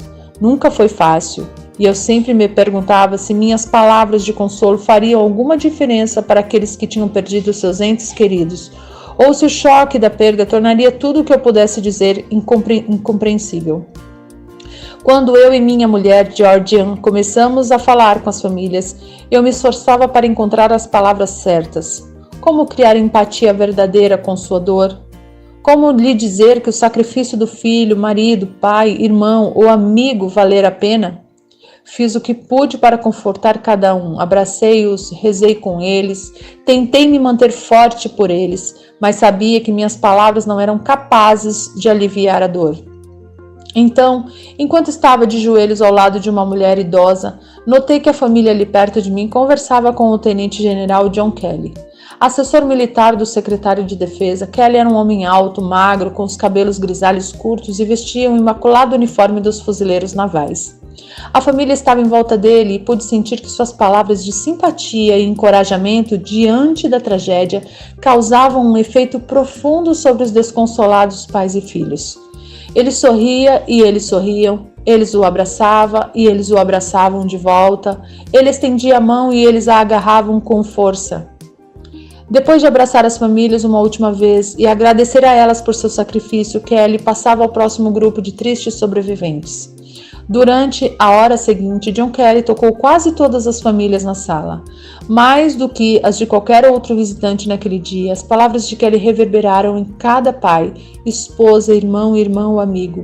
Eram palavras de compreensão, eram palavras de compaixão e, acima de tudo, de esperança. Só John Kelly podia fazer a diferença naquele dia. Só John Kelly podia ter lhes dado tanta esperança, porque só John Kelly sabia o que era perder um filho em combate. Primeiro-tenente Robert Kelly fora morto no Afeganistão em 2020, quando servia o 3º Batalhão do 5º Regimento dos Fuzileiros Navais. O general Kelly e sua família tinham enfrentado a mesma tragédia com que as famílias se defrontavam em Dover naquele dia. Mas a família Kelly sobrevivera. Tinha resistido à dor, à angústia e ao inconsolável sentimento de perda. Vendo-o naquele dia, senti que ele também me deu força. Quando se perde um soldado, a verdade é que choramos por sua família, mas também tememos que o mesmo destino se abata sobre nós. Nos perguntamos se poderíamos sobreviver à perda de um filho, ou se nossa família seria capaz de seguir em frente sem nós. Rezamos para que Deus tenha misericórdia e não jogue sobre nossos ombros esse fardo inimaginável. Nos 3 anos seguintes, John Kelly e eu nos tornamos amigos íntimos. Ele era um oficial notável, um excelente marido para sua mulher Karen, e um pai amoroso para sua filha Kate e seu primogênito, o major dos fuzileiros navais, John Kelly. Porém, mais do que isso, sem saber, John Kelly deu esperança a todos os que o cercavam. Esperança de que nos piores momentos podemos vencer a dor, a decepção, a agonia e sermos fortes. De que temos dentro de nós a capacidade de prosseguir, não apenas para sobreviver, mas também para inspirar outras pessoas. A esperança é a força mais poderosa do universo. Com esperança podemos inspirar nações a atingir sua grandeza. Com esperança podemos ajudar os oprimidos a se levantar. Com esperança podemos aliviar a dor da perda insuportável. Às vezes, tudo o que é preciso é uma pessoa que faça a diferença. Algum dia, qualquer um de nós se verá enfiado na lama até o pescoço. É o momento de cantar alto, de sorrir francamente, de animar os que nos cercam e lhes dar esperança de que o amanhã será um dia melhor. Capítulo 10. Nunca, jamais desista. Se você quer mudar o mundo, nunca, jamais toque o sino. Eu estava parado em posição de sentido com outros 150 alunos no primeiro dia do meu treinamento no SEAL. O instrutor, vestido com shorts caqui, camiseta azul e dourada e botas de combate, atravessou o grande pátio asfaltado até um sino de metal pendurado à vista de todos os recrutas. Senhores, ele começou, hoje é o primeiro dia do treinamento do SEAL. Pelos próximos 6 meses, os senhores se submeterão ao curso de instrução militar mais difícil dos Estados Unidos. Olhei em volta e notei olhares de apreensão no rosto de meus companheiros. O instrutor continuou. Os senhores serão testados como nunca antes em sua vida. Ele fez uma pausa e percorreu com os olhos a classe de novos girinos. A maioria dos senhores não conseguirá chegar ao fim. Isso eu lhes garanto. E sorriu. E farei tudo o que estiver ao meu alcance para fazê-los desistir. Ele enfatizou a última palavra. Vou persegui-los sem piedade. Vou envergonhá-los diante de seus colegas. Vou pressioná-los além dos seus limites. E então um sorriso irônico perpassou seu rosto. E haverá sofrimento. Muito sofrimento. Agarrando o sino, ele puxou a corda com força e um som metálico ecoou pelo pátio. Mas se os senhores não gostam de sofrer, se não gostam de perseguição, há uma saída fácil. Ele puxou a corda novamente e outra onda de um som metálico profundo reverberou nos edifícios. Tudo o que precisam fazer para escapar é tocar o sino 3 vezes. Ele soltou a corda. Toquem o sino e não terão que levantar cedo. Toquem o sino e não terão que aguentar as longas corridas, os exercícios de natação em águas geladas, as pistas de obstáculos. Toquem o sino e poderão evitar todo esse sofrimento. Então o instrutor olhou para o chão e pareceu interromper o monólogo que preparara. Mas vou lhe dizer uma coisa, ele continuou. Se desistirem, vão se arrepender pelo resto da vida. Desistir não torna nada mais fácil. 6 meses depois, éramos apenas 33 na cerimônia de graduação. Muitos tinham escolhido a saída mais fácil, tinham desistido, e eu apostava que o instrutor tinha razão. Eles se arrependeriam pelo resto da vida. De todas as lições que aprendi no treinamento do SEAL, essa foi a mais importante. Nunca desista. Não parece uma afirmação muito profunda, mas a vida constantemente nos coloca em situações em que desistir parece muito mais fácil do que seguir em frente. Quando as probabilidades desfavoráveis se acumulam contra nós, desistir nos parece o mais racional. E toda a minha carreira me inspirei em homens e mulheres que se recusaram a desistir, que se recusaram a ter pena de si mesmos, mas nenhum me inspirou mais do que uma jovem Ranger que conheci em um hospital no Afeganistão. Já era tarde da noite quando fui informado de que um dos meus soldados tinha pisado numa mina e fora transferido de helicóptero para o hospital de campanha, perto do meu quartel-general. Eu e o comandante dos Rangers, coronel Eric Kurila, partimos rapidamente para o hospital e logo estávamos no quarto do soldado. Ele estava deitado numa cama hospitalar, com tubos presos à boca e ao peito, queimaduras da explosão marcavam seus braços e seu rosto. O cobertor que lhes cobria o corpo estava plano onde deveriam estar suas pernas. Sua vida tinha mudado para sempre. Eu já tinha feito incontáveis visitas ao hospital de campanha no Afeganistão. Como comandante em tempo de guerra, eu tentava não interiorizar o sofrimento humano.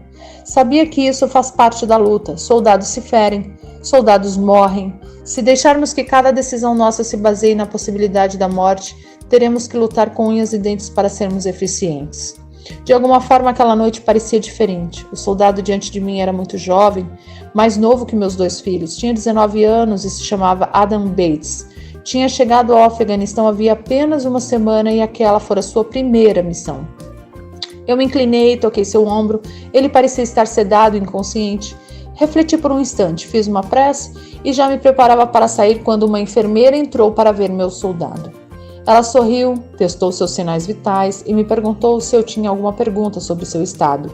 Informou-me que ele tivera as 2 pernas amputadas e tinha graves queimaduras, mas que sua chance de sobrevivência era boa. Agradeci a ela o cuidado que dispensava o soldado Bates e lhe disse que voltaria quando ele estivesse consciente. Oh, ele está consciente, ela disse. Na verdade, seria bom o senhor falar com ele.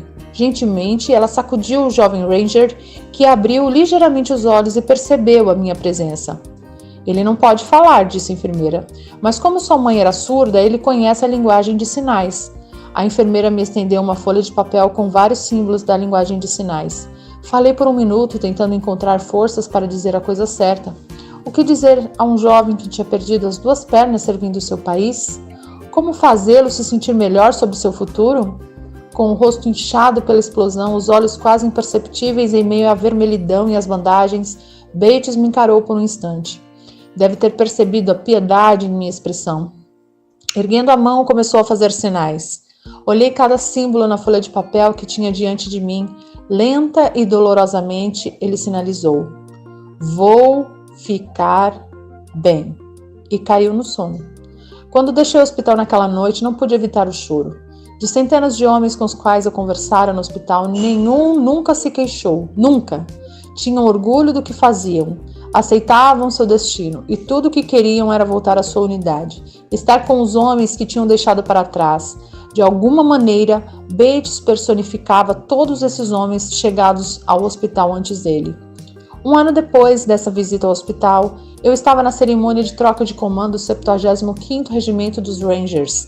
Ali, entre as fileiras de soldados, estava Bates, elegante em seu uniforme e ereto sob suas novas próteses ortopédicas.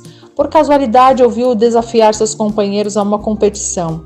Apesar de tudo, porque passara as várias cirurgias, a dolorosa reabilitação, a necessidade de se adaptar a uma nova vida, ele jamais desistira. Estava ali rindo, brincando e, como me prometera, estava bem. A vida é cheia de fases difíceis, mas sempre existe alguém em uma situação pior do que a nossa.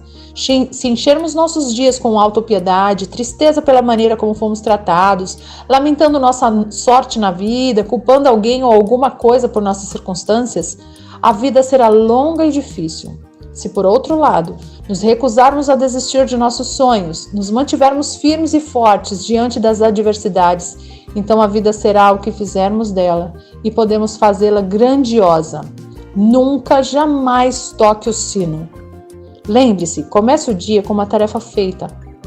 Encontre alguém que o ajude a enfrentar a vida. Respeite todo mundo. Saiba que a vida não é justa e que muitas vezes você vai fracassar. Mas se assumir alguns riscos, der um passo à frente quando os tempos forem duros, encarar os tiranos, ajudar os oprimidos e nunca desistir. Se fizer tudo isso, poderá mudar sua vida para melhor e talvez o mundo. Aula inaugural na Universidade do Texas, 21 de maio de 2014. O slogan da universidade é: "O que começa aqui muda o mundo". Devo admitir que ele me agrada. O que começa aqui muda o mundo. Esta noite, quase 8.000 estudantes estão se formando na Universidade do Texas.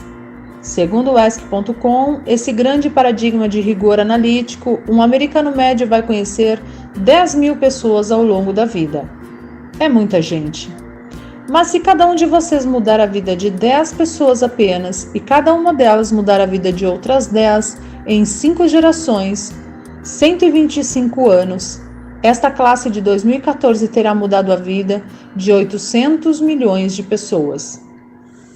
800 milhões, mais que o dobro da população dos Estados Unidos, uma geração mais, e será possível mudar toda a população do mundo, 8 bilhões de pessoas. Se vocês pensam que é difícil mudar a vida de 10 pessoas, mudá-las para sempre, estão errados. Vi isso acontecer todos os dias no Iraque e no Afeganistão. Em Bagdá, um jovem oficial do exército toma a decisão de seguir pelo caminho da esquerda e não da direita, e os 10 soldados do seu pelotão escapam de uma emboscada. Na província de Kandahar, no Afeganistão, uma oficial da equipe feminina do engajamento sente que alguma coisa está errada e conduz o pelotão de infantaria para longe de uma bomba de fabricação caseira, salvando a vida de uma dezena de soldados. Mas, pensando bem, não apenas esses soldados foram salvos pela decisão de uma pessoa, como também seus filhos que ainda não tinham nascido, e os filhos de seus filhos. Gerações foram salvas por uma única decisão de uma única pessoa. Mas um ato capaz de mudar o mundo pode ocorrer em qualquer lugar e qualquer pessoa pode praticá-lo. Portanto, o que começa aqui pode de fato mudar o mundo. Mas a pergunta é: como será o mundo depois da mudança? Bem, acredito que ele será muito melhor, mas se vocês quiserem atender ao pedido de um velho marinheiro, tem algumas sugestões que podem ajudá-los a tornar o mundo melhor. E embora eu tenha aprendido essas lições durante minha vida militar, posso garantir que não importa se você um dia serviu a alguma instituição militar. Não importa o gênero, a etnia, a formação religiosa ou a condição social, nossas lutas neste mundo são semelhantes e as lições para vencê-las e andar para frente, para mudar a nós mesmos e ao mundo que nos cerca, se aplicam igualmente a todos. Servi como CEO da Marinha dos Estados Unidos por 36 anos, mas tudo começou quando saí da Universidade do Texas para o treinamento básico do SEAL em Coronado, na Califórnia.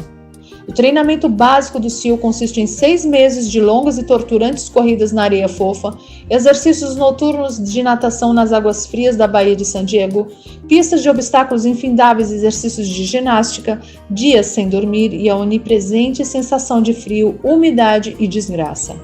Foram 6 meses de constantes perseguições de guerreiros profissionalmente treinados que tentavam descobrir os fracos de corpo e mente e eliminá-los antes que se tornassem um SEAL da Marinha. Mas o treinamento também visava descobrir alunos capazes de lidar num ambiente de constante estresse, caos, fracasso e adversidade. Para mim, o treinamento básico do SEAL foi um período de desafios condensados em 6 meses. Portanto, eis as 10 lições que aprendi no treinamento básico do SEAL e que espero que sejam valiosas para vocês na sua vida futura.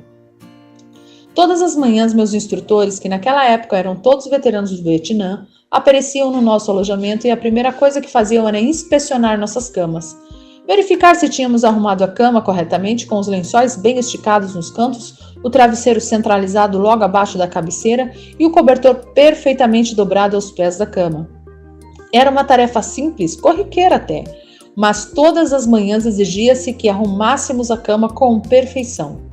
Na época, isso me parecia um tanto ridículo, ainda mais para jovens que aspiravam a tornar-se verdadeiros guerreiros, seals fortalecidos em batalha, mas ao longo dos anos a sabedoria desse simples ato acabou se revelando para mim. Se você arrumar a cama todas as manhãs, terá realizado a primeira tarefa do dia.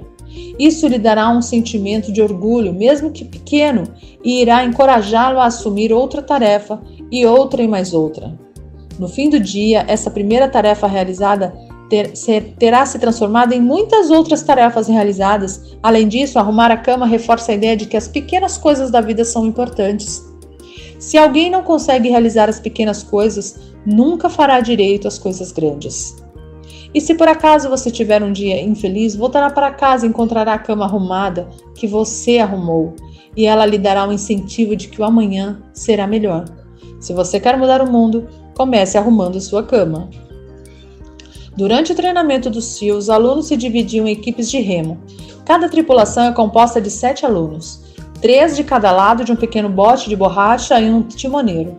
Todos os dias, cada tripulação se alinhava na praia e era instruída a ultrapassar a arrebentação e remar vários quilômetros ao longo da costa.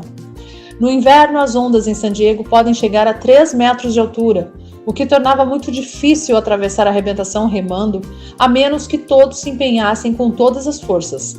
Cada remada precisava estar sincronizada com a contagem do timoneiro. Todos deviam exercer a mesma força ou o bote emborcaria e seria arremessado bruscamente de volta à praia, e para que o bote chegasse ao seu destino, todos deviam remar.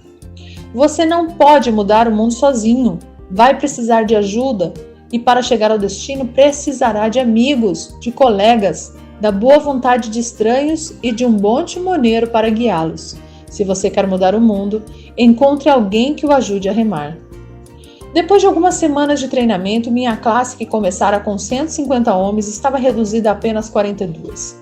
Eram 6 equipes de 7 homens em cada bote. Eu estava no bote que levava os alunos mais altos, mas a melhor tripulação era a dos baixinhos, a tripulação dos gnomos, como a chamávamos. Nenhum dos tripulantes tinha mais de 1,65 m. Essa equipe era formada por um indo-americano, um afro-americano, um polaco-americano, um greco-americano, um ítalo-americano e 2 garotos do meio oeste. Eles corriam, remavam e nadavam mais rápido do que todos os outros. Os grandalhões das outras tripulações viviam fazendo piadas sobre as nadadeirinhas que os gnomos calçavam em seus pezinhos antes de cada exercício de natação. Mas aqueles baixinhos, vindos de cantos diferentes do país e do mundo, sempre riam por último, mostrando que podiam nadar mais rápido que qualquer um e chegar à praia antes de todos nós. O treinamento do SEAL é um grande equalizador. Tudo o que importa é a vontade de vencer e não a cor, a etnia, ou a educação, ou a classe social. Se você quer mudar o mundo, avalie as pessoas pelo tamanho do coração. Várias vezes por mês, os instrutores alinhavam a classe e inspecionavam os uniformes. Era uma inspeção meticulosa e cabal. O cap tinha que estar perfeitamente engomado, o uniforme imaculadamente passado e a fivela de cinto brilhante e sem uma mancha sequer. Porém, parecia que por mais que nos esforçássemos para engomar o cap, passar o uniforme ou polir a fivela, nunca atingíamos a perfeição. Os instrutores sempre encontravam algo errado.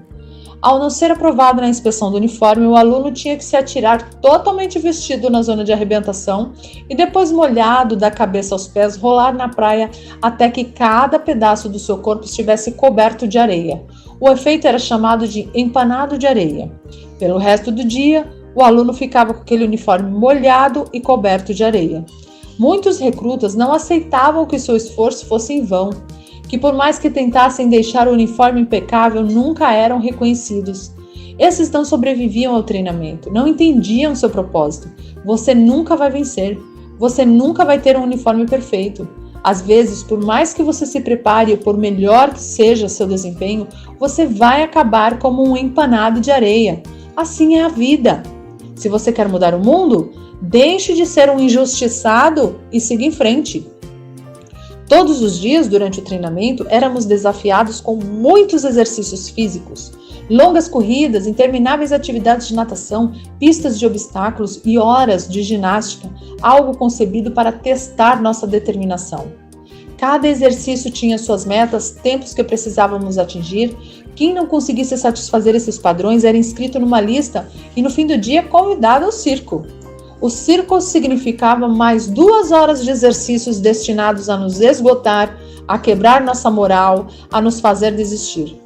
O circo significava que naquele dia você não tinha cumprido as metas. O circo significava mais cansaço, e mais cansaço significava que o dia seguinte seria mais difícil e que mais circos provavelmente viriam.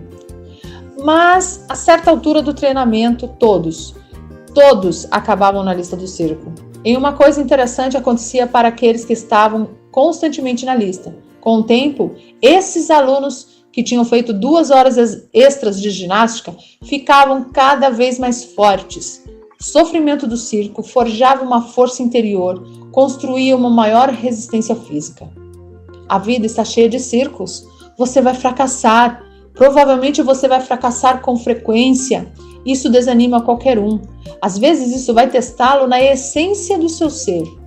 Mas se você quer mudar o mundo, não tenha medo do circo. Pelo menos 2 vezes por semana tínhamos que percorrer a pista de obstáculos. Eram 25 obstáculos, incluindo um muro de 3 metros, uma escada de corda de quase 10 metros, uma cerca de arame farpado, para citar apenas alguns. Mas o obstáculo mais difícil era o deslizar pela vida. Tinha uma torre de 9 metros com 3 níveis numa extremidade e uma torre com um nível na outra. Entre as duas estendia-se uma corda de 30 metros. O aluno tinha que subir até o topo da torre mais alta e, uma vez lá, agarrar a corda e, trocando de mãos, percorrer a corda até a outra extremidade. O recorde de pista de obstáculos já tinha anos quando minha classe iniciou o treinamento em 1977. Parecia um recorde imbatível até que um dia um aluno decidiu deslizar pela vida mergulhando de cabeça. Em vez de se movimentar com o corpo abaixo da corda, ele corajosamente montou na corda. Era um movimento perigoso, aparentemente bobo e de alto risco. Qualquer falha podia significar um ferimento e a expulsão do treinamento. Sem hesitação, ele deslizou pela corda perigosamente rápido, quebrando o recorde de anos. Se você quer mudar o mundo, atire-se ao obstáculo de cabeça. Durante a fase de guerra terrestre do treinamento, os alunos viajavam para a ilha de San Clemente, que fica na costa de San Diego. As águas de San Clemente são um criadouro dos grandes tubarões brancos. O treinamento ali consistia em uma série de longos testes de natação. Um deles era um exercício noturno. Antes da partida, os instrutores nos ofereciam um resumo das espécies de tubarões que haviam naquelas águas, mas nos garantiram que nenhum aluno jamais fora devorado por um tubarão, pelo menos não recentemente. Mas também ficamos sabendo que se um tubarão começasse a nos rondar, devíamos manter nossa posição, nada de nadar para longe, nada de demonstrar medo. E se faminto por um lanchinho da noite um tubarão se lançasse na nossa direção, devíamos reunir todas as nossas forças e acertar-lhe um soco no focinho. Isso o faria dar meia volta e se afastar. Há muitos tubarões no mundo. Se você pretende continuar nadando, terá que enfrentá-los. Se você quer mudar o mundo, não fuja dos tubarões. Uma das nossas tarefas como SEALs da Marinha era realizar ataques submarinos contra navios inimigos. Praticamos essa técnica extensivamente durante o treinamento básico. A missão de ataque é realizada por 2 mergulhadores que são deixados nas águas de um porto inimigo e precisam nadar 2 km sob a superfície, usando apenas um tanque de oxigênio e uma bússola para chegar ao alvo. Durante o nado, mesmo abaixo da superfície, alguma luz penetra nas águas. É reconfortante saber que existe um mar aberto sobre nós. Mas quando nos aproximamos do navio que está amarrado a um pier, a luz vai desaparecendo. A estrutura de aço do navio bloqueia a luz da lua e as lâmpadas da rua, bloqueia toda a luz ambiente. Para ter sucesso na missão, temos que nadar debaixo do navio e encontrar a quilha, a linha central na parte mais profunda do navio. Ela é nosso objetivo. Mas essa é também a parte mais escura, onde não se consegue enxergar um palmo diante do nariz, onde o barulho das máquinas é ensurdecedor e onde é fácil perder a orientação e fracassar. Todo SEAL sabe que debaixo da quilha No momento de maior escuridão da missão, é preciso manter a calma e que todas as habilidades táticas, toda a força física e mental devem ser postas em prática. Se você quer mudar o mundo, dê o seu melhor nos momentos mais sombrios. A nona semana de treinamento tem um nome: Semana Infernal. São 6 dias sem dormir, de constantes hostilidades física e mental, e um dia especial nos pântanos. Os pântanos são uma região entre San Diego e Tijuana, onde as águas refluem e formam redemoinhos, uma faixa de terreno pantanoso onde a lama nos engolfa. Foi numa quarta-feira da Semana Infernal que remamos até o pântano e passamos as 15 horas seguintes tentando sobreviver ao lodo congelante, ao vento uivante e à incessante pressão dos instrutores nos incitando a desistir. Quando o sol começou a se pôr naquele fim de tarde de quarta-feira, minha classe, tendo cometido alguma grave infração das regras, recebeu ordens de entrar no pântano. A lama cobriu cada homem até que a única parte visível era a cabeça. Os instrutores nos disseram que só poderíamos sair do pântano se 5 homens desistissem. Bastariam 5 homens e poderíamos nos ver livres daquele frio opressivo. Quando olhei em volta, percebi que alguns alunos estavam prestes a abandonar a prova. Faltavam ainda 8 horas para o sol nascer, mais 8 horas de um frio de gelar os ossos. O barulho de dentes batendo e dos gemidos dos recrutas era tão alto que não se podia ouvir nenhuma outra coisa. E então, uma voz ecoou pela noite, uma voz começou a cantar uma música. A voz era terrivelmente desafinada, mas cantava com grande entusiasmo. Outra voz se juntou à primeira, e 2 se tornaram 3, e logo toda a classe estava cantando. Sabíamos que se um homem podia resistir ao sofrimento, os outros também poderiam. Os instrutores nos ameaçaram com mais tempo dentro do pântano se continuássemos cantando, mas o canto persistiu. E de algum modo, o lodo pareceu um pouco mais quente, o vento um pouco mais fraco e o amanhecer um pouco mais próximo. Se aprendi alguma coisa viajando pelo mundo, foi a força da esperança. A força de uma pessoa, de um Washington Lincoln, King, Mandela e até de uma menina do Paquistão, Malala. Uma pessoa pode mudar o mundo quando dá esperança a outros. Se você quer mudar o mundo, comece a cantar quando estiver enfiado na lama até o pescoço. Finalmente, no treinamento do SEAL existe um sino de metal que fica pendurado no centro do pátio, à vista de todos. Tudo o que um aluno precisava fazer se quisesse desistir do treinamento era tocar o sino. Toque o sino e não terá mais que acordar às 5 da manhã. Toque o sino e não terá mais que nadar nas águas geladas. Toque o sino e não terá mais que enfrentar as longas corridas, a pista de obstáculos, os exercícios físicos e não terá mais que suportar o sofrimento do treinamento. Basta tocar o sino. Se você quer mudar o mundo, nunca, jamais toque o sino. Aos graduados de 2014, devo dizer que vocês estão a um passo de se formar. A um passo de iniciar sua jornada pela vida. A um passo de começar a mudar o mundo para melhor. Não será fácil. Comecem cada dia com uma tarefa concluída. Encontrem alguém que os ajude a atravessar a vida. Respeitem todas as pessoas. Saibam que a vida não é justa e que às vezes o fracasso é inevitável. Mas mesmo correndo alguns riscos, sigam em frente. Quando os tempos forem difíceis, enfrentem os tiranos, ajudem os oprimidos e nunca, jamais desistam. Se fizerem tudo isso, as próximas gerações viverão num mundo muito melhor. E o que começou aqui irá, de fato, mudar o mundo para melhor. Muito obrigado. Hooking and Horns.